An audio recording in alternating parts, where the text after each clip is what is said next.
Yogyakarta, tepatnya di pinggiran Jalan Kaliurang, berdiri sebuah warung sederhana dengan papan nama lusuh bertuliskan, Ayam Penyet Pak Sastro. Tak ada desain mencolok. Bangunannya biasa saja, berdinding setengah kayu, atap seng yang kalau siang memantulkan panas menyengat. Tapi entah mengapa, setiap hari warung ini tak pernah sepi. Orang-orang dari berbagai penjuru rela antre panjang, bahkan sebelum jam buka. Mereka datang dengan alasan yang sama, sambalnya. Sambal Pak Sastro yang terkenal pedasnya, beda dari yang lain. Bukan hanya membakar lidah, tapi seolah mengguncang seluruh tubuh. Ada yang bilang pedasnya membuat mereka seperti melayang, ada pula yang mengaku setelah mencicipi sambal itu, mimpi mereka jadi lebih terbuka. Namun, tidak semua pelanggan merasakan hal yang sama. Beberapa orang yang lebih peka sering mengernyitkan dahi begitu melangkah masuk ke warung. Bau amis samar menyelinap di balik aroma ayam goreng dan uap nasi panas. Bukan bau busuk yang menusuk, melainkan seperti bau darah yang belum tuntas dibilas, tipis, nyaris tak kasat hidung, tapi cukup untuk membuat bulu kuduk berdiri.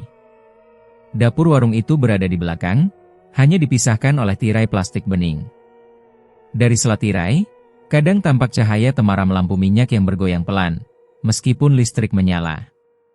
Di sanalah semua ayam ungkep diracik dan sambal legendaris itu diulek. Tak ada yang diizinkan masuk kecuali Pak Sastro sendiri dan satu karyawan lamanya yang jarang bicara, dipanggil Mastir. Pak Sastro itu sakti, bisik seorang pelanggan tetap suatu sore, saat antrean mengular hingga ke parkiran. Sambalnya bukan sambal biasa. Aku pernah makan sambal serupa, di desa istriku, waktu ada sesajen untuk nyadran. Rasanya mirip. Cerita-cerita seperti itu beredar pelan, di antara mereka yang cukup jeli merasakan sesuatu yang ganjil dari warung tersebut. Tapi mereka tetap datang. Bahkan kembali. Karena seperti candu, rasa sambal Pak Sastro selalu membuat orang ingin lagi, meski sesekali perut mereka mulas, kepala berdenyut, atau mimpi-mimpi aneh menghampiri. Suatu siang yang terik, seorang ibu muda tampak menepuk-nepuk punggung anaknya yang tiba-tiba mual setelah suapan pertama. Bocah itu menunjuk ke dapur sambil menggigit-gigit lidahnya sendiri. "Ma, ada orang besar di situ." Mukanya jelek dia jilatin. Sang ibu hanya tertawa gugup dan menganggapnya halusinasi. Tapi sejak itu, ia tak pernah kembali. Beberapa tukang ojek online yang biasa mengambil pesanan juga punya cerita sendiri. Salah satunya, Anto, masih ingat jelas bagaimana suatu malam ia mengambil pesanan ayam penyet saat warung hampir tutup. "Saya datang jam 9 lebih dikit. Warungnya gelap, cuma lampu dapur yang nyala. Tapi saya dengar ada suara kursi diseret dan langkah berat, kayak orang pakai sepatu besi. Saya panggil-panggil, gak ada yang jawab. Tapi tahu-tahu, plastik pesanan udah ada di atas meja. Padahal gak ada orang di situ." Saat ditanya kenapa tak melapor atau bertanya ke pemilik, Anto hanya menggeleng. "Saya tahu batas, Mas. Gak semua pintu harus kita buka." Pak Sastro sendiri dikenal pendiam, tapi ramah. Ia jarang tersenyum, tapi tutur katanya halus. Sudah lebih dari 20 tahun ia membuka warung itu. Tak pernah ada yang tahu pasti dari mana ia belajar memasak. Istrinya sudah lama meninggal, dan anaknya, jika ada, tak pernah tampak. Tiap malam, selepas tutup, ia akan duduk sendirian di bangku kayu menghadap dapur, seperti menunggu sesuatu. Suatu malam, seekor kucing kampung mengeong ke arah warung selama hampir 1 jam tanpa henti, sampai suaranya serak. Esoknya, kucing itu ditemukan mati dengan mata membelalak, lidah terjulur ke lantai berdebu. Mastir, si karyawan tua, semakin jarang terlihat. Orang-orang hanya tahu ia masih ada karena sesekali terdengar batu keringnya dari balik dapur. Ia tak pernah berbicara banyak, dan bila ditanya soal sambal atau bahan-bahan masak, ia hanya tersenyum dan menggeleng, seolah lidahnya disegel oleh sesuatu yang tak kasat mata. Namun, meski begitu banyak cerita, warung itu tetap berdiri. Dan anehnya, tetap ramai. Jam menunjukkan pukul 1.43 dini hari ketika nyala lampu Petromax bergoyang pelan di sudut dapur belakang. Warung telah tutup sejak beberapa jam lalu, namun aroma rempah masih menggantung di udara. Panci besar terletak di atas tungku, menggelegak pelan dengan suara blub-blub yang teratur, seperti napas makhluk raksasa yang tengah tertidur. Pak Sastro duduk di bangku kecil dekat dinding. Tubuhnya membungkuk, mata tertuju ke lantai yang mulai lembab oleh uap dari panci. Ia tidak menatap kemana-mana. Hanya menunduk. Diam. Tangan kirinya menggenggam kunci warung, tapi tangannya yang lain mencengkeram dada bajunya sendiri, seolah mencoba meredam sesuatu yang meronta dari dalam. Udara mulai berubah. Tak ada angin malam yang lewat dari sela atap seng, tapi hawa dingin mendadak merambat seperti kabut. Nyaris tak terdengar suara dari luar. Bahkan cicak yang biasanya bersahutan di plafon pun lenyap. Lalu, suara itu datang. Langkah berat. Perlahan. Sangat berat. Seolah satu kaki bisa menggetarkan ubin dapur yang mulai kusam. Suaranya seperti benda basah yang dipaksa melangkah di lantai batu. Slap, gluk, slap. Dan setiap kali telapak kaki itu menapak, lampu petromax meredup sesaat, lalu menyala kembali. Pak Sastro tetap menunduk. Ia tidak kaget, tidak bergerak. Seperti seseorang yang sudah terlalu sering mendengar suara itu, dan telah melewati titik di mana rasa takut menjadi hal yang sia-sia. Bayangan besar mulai terbentuk di dinding. Mula-mula hanya gelap samar, lalu perlahan menjadi bentuk yang lebih nyata. Bahunya membungkuk seperti gorila tua, bulu hitamnya bergerak sendiri meski tak ada angin. Mata merah menyala, bukan terang menyilaukan, tapi seperti bara dalam tungku yang hampir padam, menyimpan amarah yang tak kunjung padam. Tubuhnya penuh luka robek dan sayatan, sebagian masih mengucurkan darah gelap pekat yang mengalir pelan seperti tinta busuk. Makhluk itu berjalan ke arah gerobak kayu tua yang berada di tengah dapur. Dengan suara berderak, ia duduk di atasnya, membuat salah satu rodanya berdecit seperti menjerit kesakitan. Bau anyir darah dan amis busuk mendadak menyesaki ruangan. Uap dari panci mendesis keras, seolah menolak kehadiran sosok itu. Makhluk itu menoleh ke arah panci, lalu mendekatkan wajahnya yang besar dan rusak. Lidahnya panjang, berwarna kelabu kebiruan, bergerak seperti ular. Ia mulai menjilati ayam-ayam ungkep yang masih setengah matang, sesekali menggigit perlahan, lalu memuntahkannya kembali ke dalam kuah. Matanya menatap kosong ke arah sambal yang ada di cobek besar di sisi meja. Lalu tetesan itu mulai jatuh. Air liur makhluk itu, kental, bening namun sedikit kehitaman, menetes perlahan dari ujung lidahnya yang bergelantung. Satu tetes jatuh ke sambal. Plup. Uap dari sambal langsung naik lebih tinggi, dan warnanya perlahan berubah lebih gelap, lebih merah dari sebelumnya. Sambal itu berdenyut, ya, berdenyut, seperti daging segar yang masih hidup. Pak Sastro mengangkat kepala perlahan. Matanya sayu, penuh letih. Tapi bukan letih fisik. Ini letih yang jauh lebih tua, seperti seseorang yang sudah terlalu lama berdiri di bawah hujan dosa dan tak pernah bisa kering. Ia tidak memandang makhluk itu secara langsung, hanya menggerakkan bibirnya pelan. Sudah cukup malam ini. Makhluk itu tak menjawab. Tapi dari hidungnya yang besar terdengar desahan panjang, seperti kuda lelah yang menolak perintah. Lidahnya masih menjulur, dan ia masih meneteskan liur ke sambal yang kini tampak menggeliat perlahan dicobek. Dari belakang, makhluk itu mengendus pelan, lalu berdiri. Suara tulangnya berderak, dan roda gerobak kembali meringkik.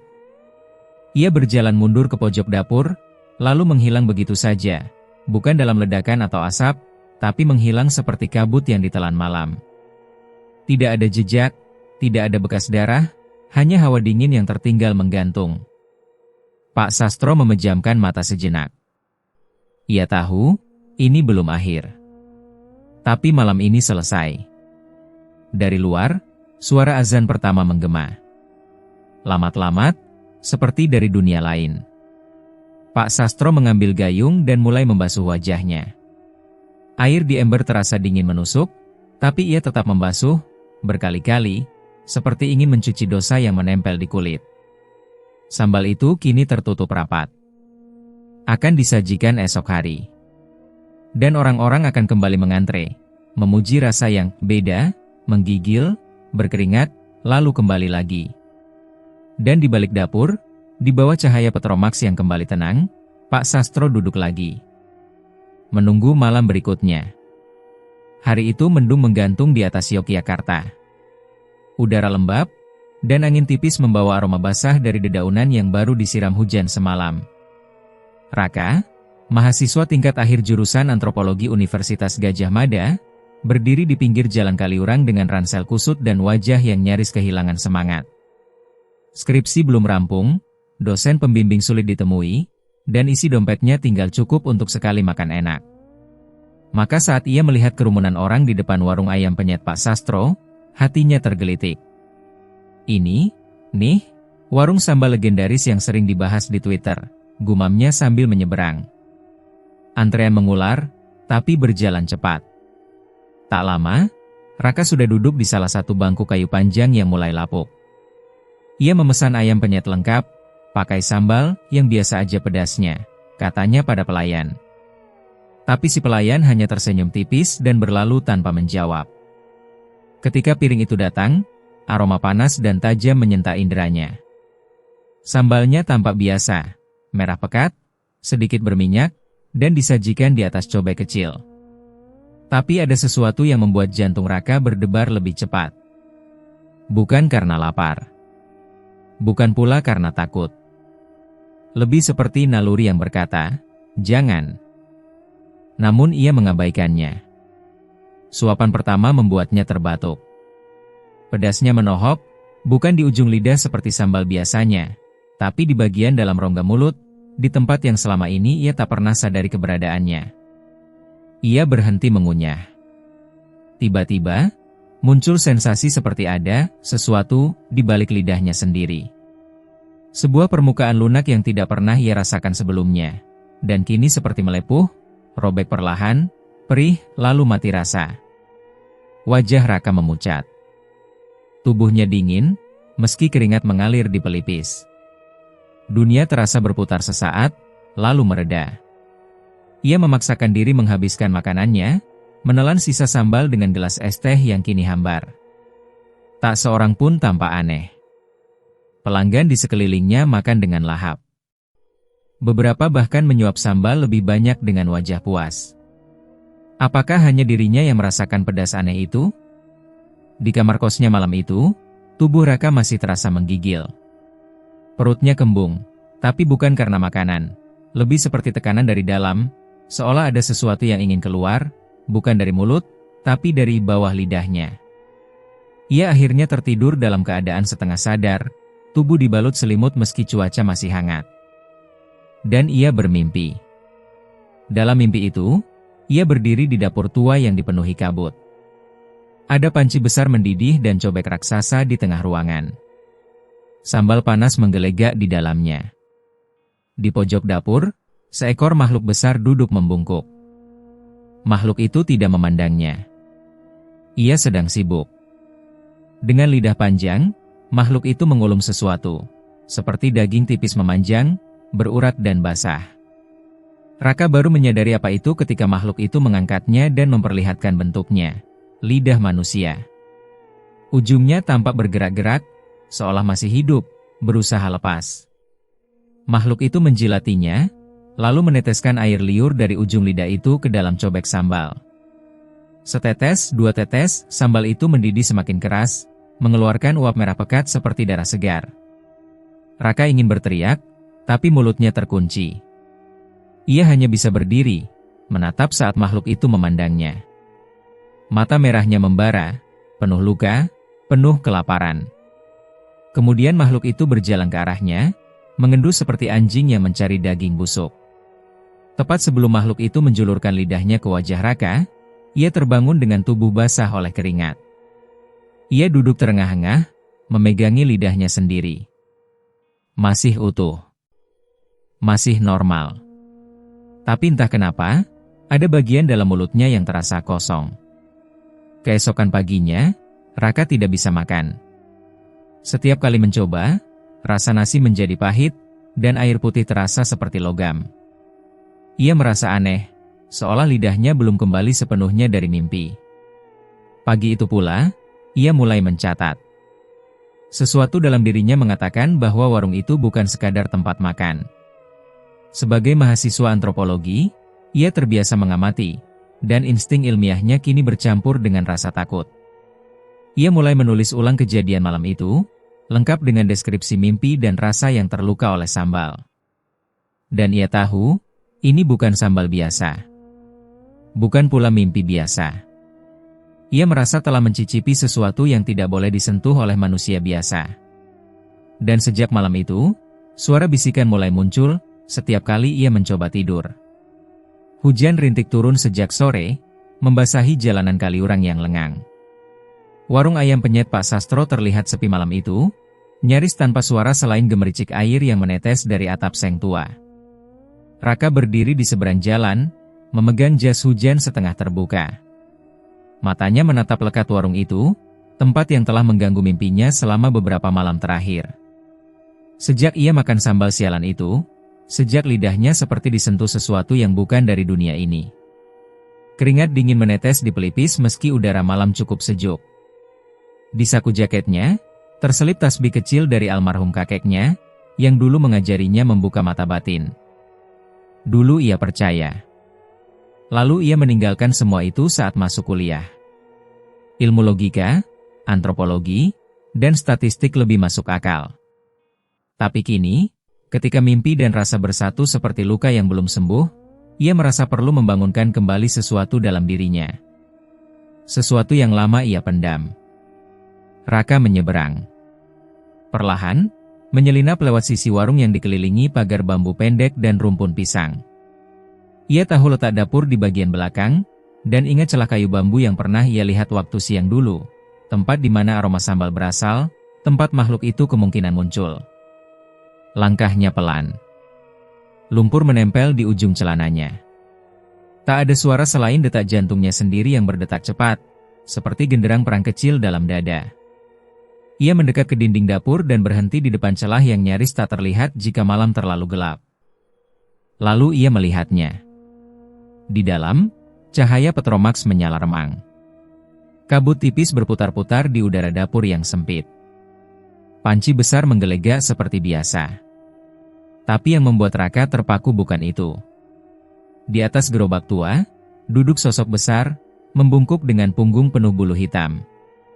Makhluk itu, genderuwo, bisik nuraninya, sedang menjulurkan lidahnya, menjilat ayam mentah yang diletakkan dalam nampan logam.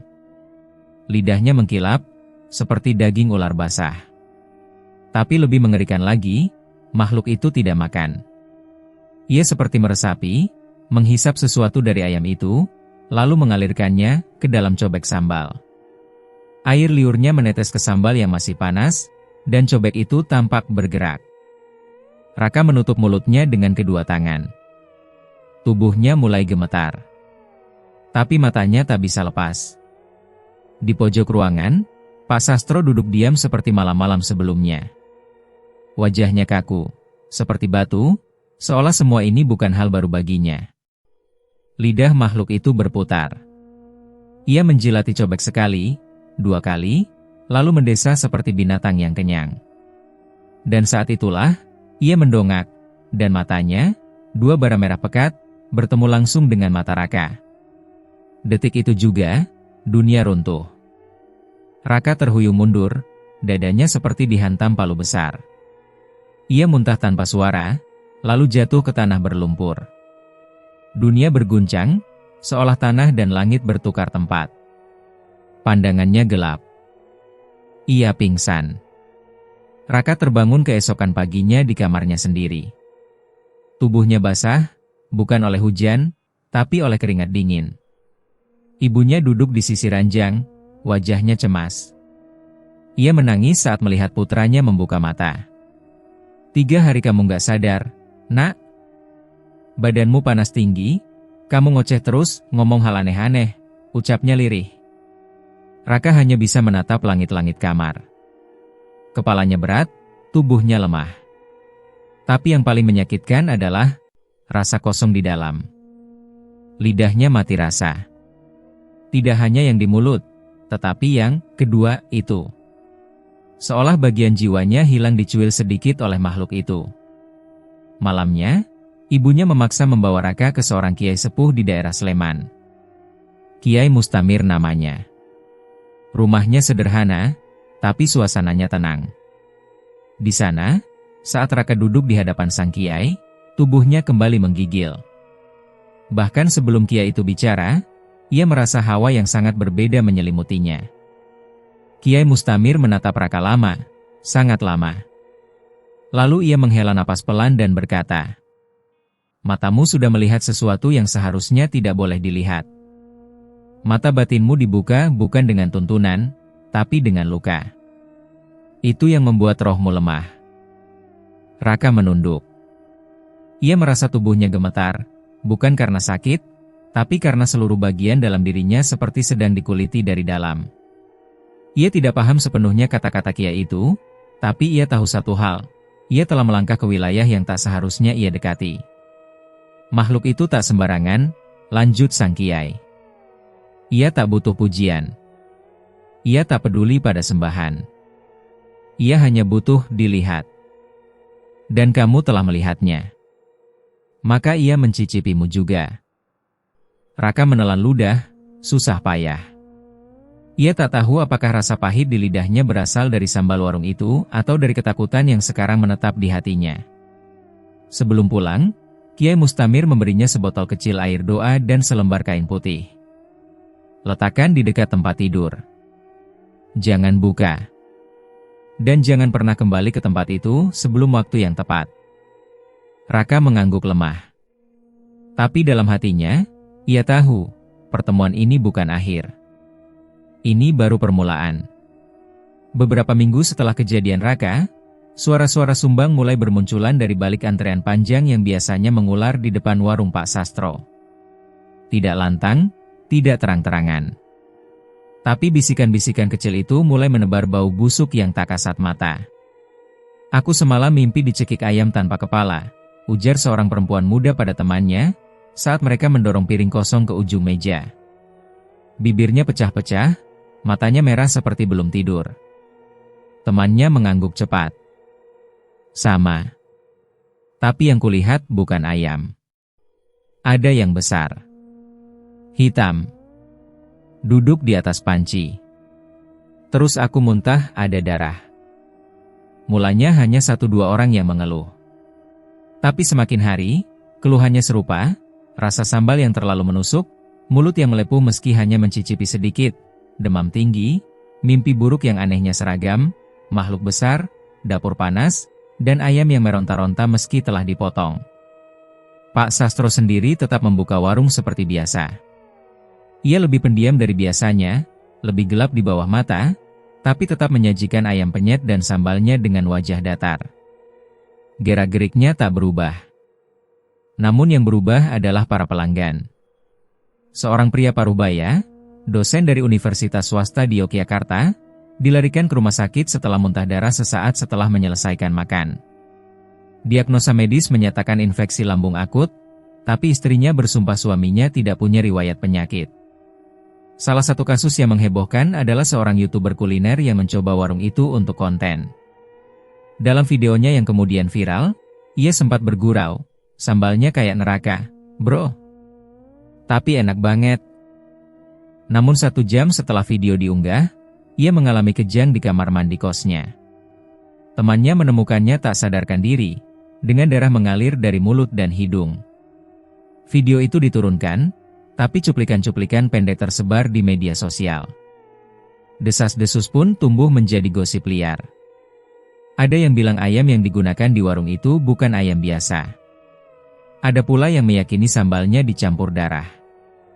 Namun dari sekian banyak suara, satu cerita mencuat ke permukaan dan mengguncang warga sekitar.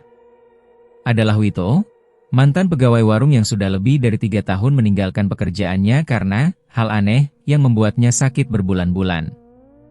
Ia jarang bicara. Namun suatu malam, di warung kopi dekat Pasar Kolombo, ia angkat suara. Suara Wito serak, seolah tenggorokannya masih menyimpan debu dari dapur lama yang pernah ia tinggalkan. "Saya dulu bagian dapur, bantu motong ayam, nyiapin bumbu, katanya. Awalnya biasa.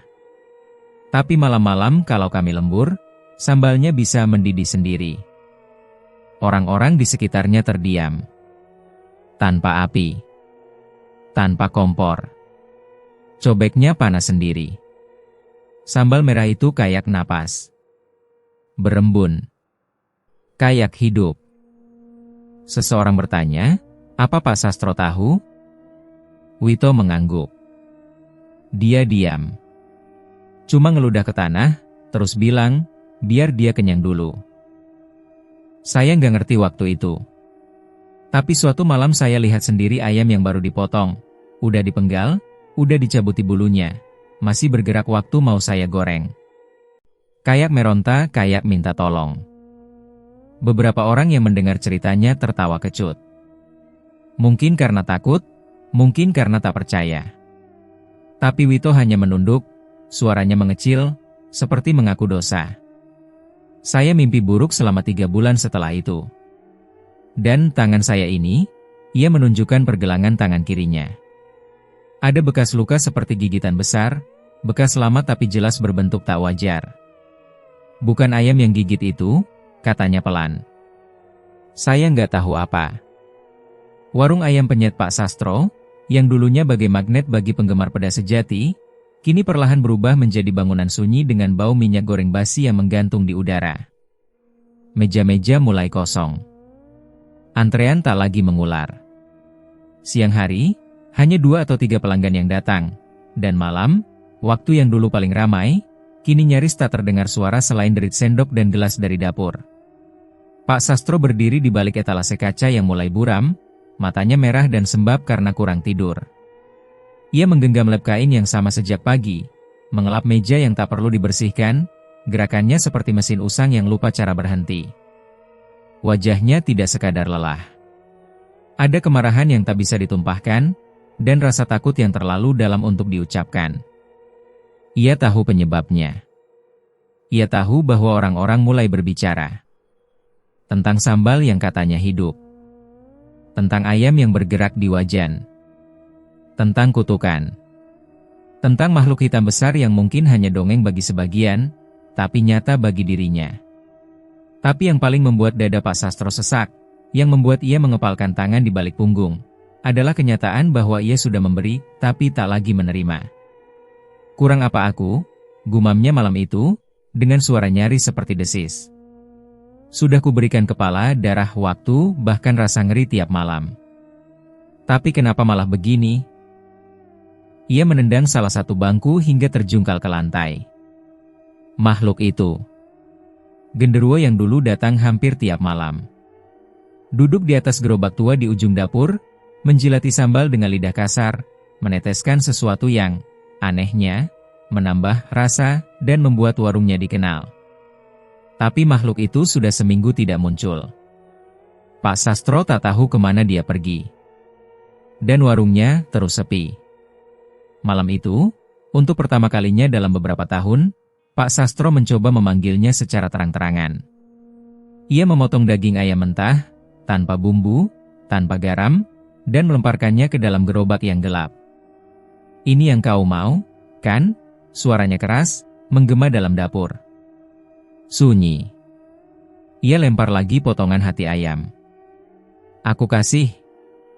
Datanglah. Lanjutkan apa yang sudah kita mulai. Angin berembus pelan dari jendela dapur yang tak tertutup rapat. Tirai tipis bergoyang, menampakkan malam yang kelam dan pekat. Tapi tetap tak ada yang datang. Pak Sastro terdiam beberapa saat. Napasnya memburu. Urat di lehernya menegang. Bangsat. Ia menendang ember berisi air hingga tumpah membasahi lantai. Kau pikir aku ini siapa? Aku bukan boneka. Aku yang bangun ini semua. Tangannya gemetar, mencengkeram sisi kompor hingga nyaris membekas. Aku yang kasih makan kamu, bukan sebaliknya. Jangan pikir aku takut. Tiba-tiba, angin panas meniup masuk ke dalam dapur. Bukan angin dingin malam seperti biasa, tapi panas, kering, membawa bau amis seperti darah yang lama mengering. Api kompor yang masih menyala bergoyang hebat, seperti diterpa pusaran tak terlihat. Lalu terdengar suara geraman dalam, bergetar dari arah gerobak. Pak Sastro membeku. Tubuhnya kaku, hanya matanya yang perlahan menoleh ke sumber suara. Gerobak tua itu gelap, tapi tidak kosong. Bayangan mulai terbentuk dari kegelapan. Besar, hitam, berbulu. Tubuhnya tinggi, tapi membungkuk. Nafasnya berat dan berderit seperti kayu basah diremas. Makhluk itu datang. Tapi bukan dengan kehadiran tenang seperti biasanya. Malam ini, ia tidak duduk menjilati sambal. Tidak mendesah puas. Ia berdiri. Matanya merah membara, lebih menyala dari sebelumnya. Tubuhnya, biasanya tenang dan diam, kali ini bergetar, seperti menahan amarah. Pak Sastro mundur setapak, jantungnya berpacu. Kau akhirnya datang. Makhluk itu mendekat setengah langkah. Gerobak bergoyang. Potongan daging yang dilempar tadi, tidak disentuh. Masih tergeletak. Pak Sastro menelan ludah. Kau dengar aku tadi, kan? Aku marah. Tapi bukan berarti. Geraman lain terdengar, lebih keras, mengguncang dinding dapur. Panci dirak jatuh. Kaca jendela bergetar. Api kompor mati sendiri, seperti dihisap oleh sesuatu yang besar dan haus. Makhluk itu tidak bicara. Tidak memberi isyarat damai seperti dulu. Ia hanya menatap Pak Sastro. Dalam tatapan merahnya, ada kemarahan dan rasa lapar yang berbeda. Tiba-tiba, hawa panas itu menghilang. Angin diam. Bayangan lenyap. Makhluk itu pergi. Pak Sastro terduduk di lantai, keringat membasahi tubuhnya. Ia gemetar, tapi bukan karena dingin. Matanya menatap kosong ke gerobak yang kini kembali gelap. Tapi potongan daging yang ia lempar tadi, sudah tak ada. Yang tersisa hanya bekas cakar besar di lantai dapur, menggores ubin hingga nyaris retak. Pak Sastro mengerti satu hal malam itu. Ia bukan lagi majikan dari makhluk itu. Ia bukan pemberi. Ia hanya pemuja yang ditoleransi sementara. Dan toleransi itu hampir habis. Hari itu, matahari bersinar seperti biasa di langit Yogyakarta. Tapi di dapur belakang warung Pak Sastro, waktu seperti berjalan mundur, menuju kegelapan. Pukul 10 pagi, Pak Sastro mulai bersiap. Ia menyembelih ayam-ayam dengan tangan sendiri, seperti yang biasa ia lakukan sejak dulu. Pisau yang diasah rapi meluncur cepat. Daging dipotong, dibersihkan, lalu dimasukkan ke dalam ember untuk diungkep dengan bumbu rahasia, bumbu yang dulu terasa seperti keajaiban. Namun, baru setengah jam setelah ayam-ayam itu direndam, aroma ganjil mulai muncul. Bukan bau rempah yang sedap atau sambal yang pedas. Tapi amis, lalu berubah menjadi busuk. Bau yang menyesakkan dada dan menguar cepat ke seluruh dapur. Pak Sastro mencium baunya lebih dulu. Ia mendekat ke ember, dan terkejut.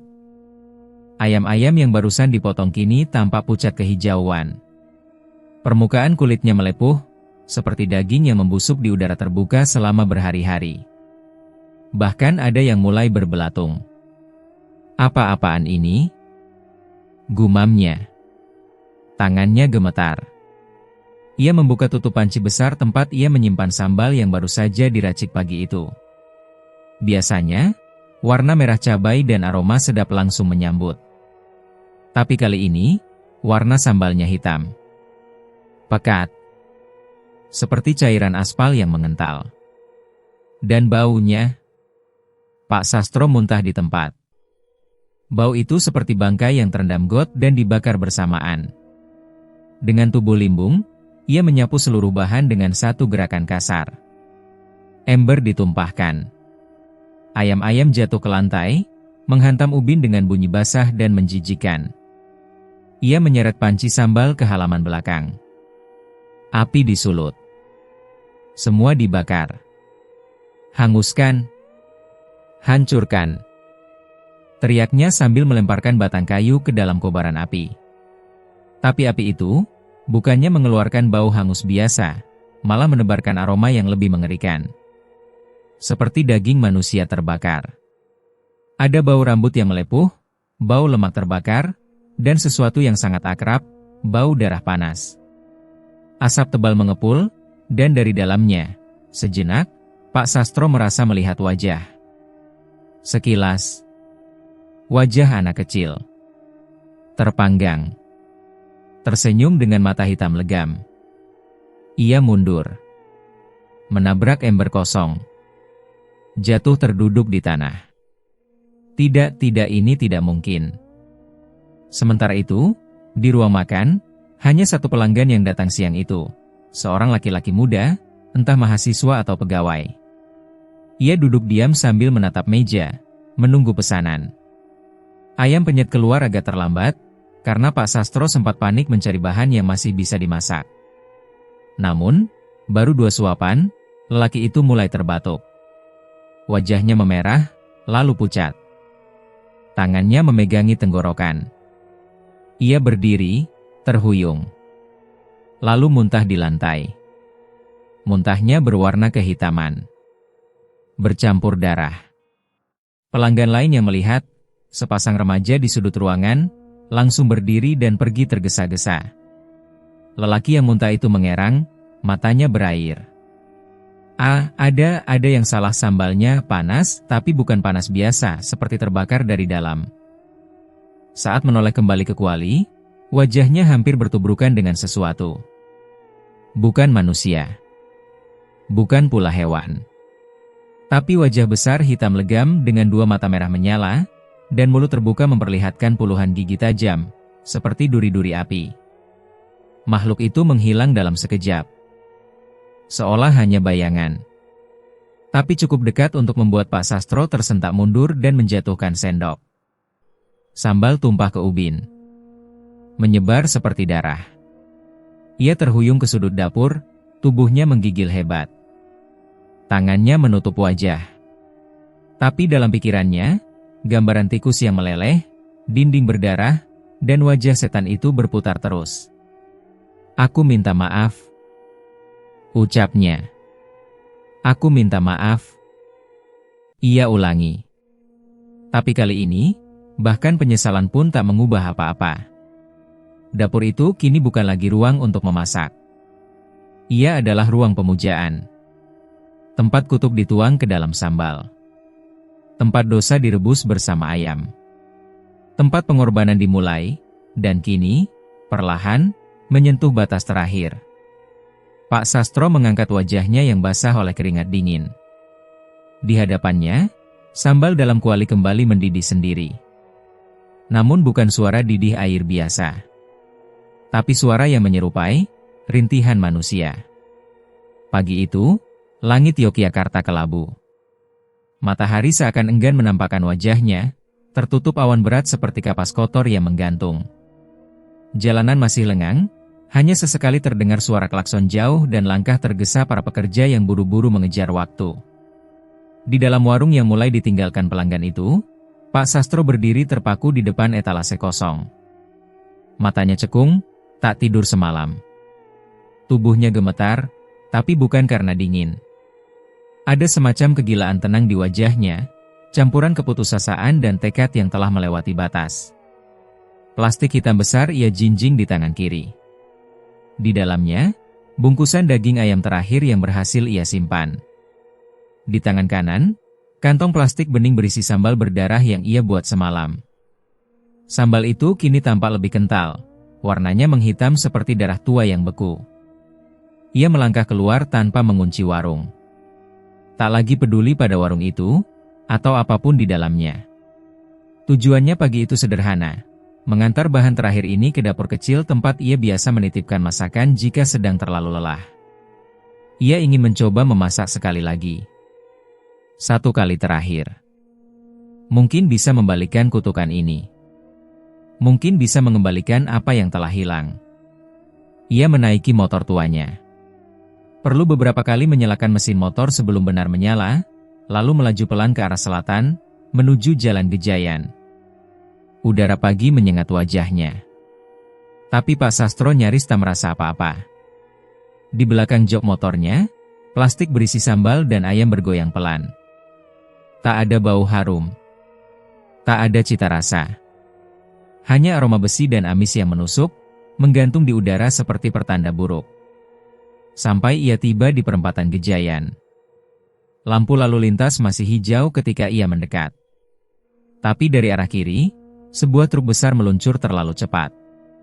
Sopirnya mengantuk, matanya hanya terbuka separuh, tak melihat motor kecil yang melintas perlahan di depannya.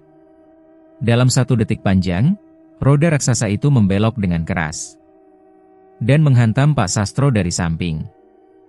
Suara benturan terdengar nyaring, membelah kesunyian pagi. Tubuh Pak Sastro terpental seperti boneka tanpa jiwa. Plastik yang ia bawa terbang di udara. Sambal berdarah itu terbang, pecah, dan tumpah ke aspal bersama daging ayam dan serpihan tubuh manusia. Kepala Pak Sastro remuk seketika. Tengkoraknya pecah seperti batok kelapa yang dihantam palu godam. Matanya terlepas dari rongga. Darahnya memancar, memenuhi marka jalan. Tubuhnya terseret beberapa meter, tersangkut di bawah bemper truk, lalu terlempar ke sisi trotoar. Semuanya terjadi terlalu cepat. Namun yang lebih mengerikan adalah apa yang terjadi sesudahnya. Warga sekitar berkerumun. Beberapa menjerit. Polisi datang, ambulans menyusul. Tapi ada satu hal yang membuat semua orang mematung, bau. Bau dari cairan merah pekat yang menggenang di tengah jalan.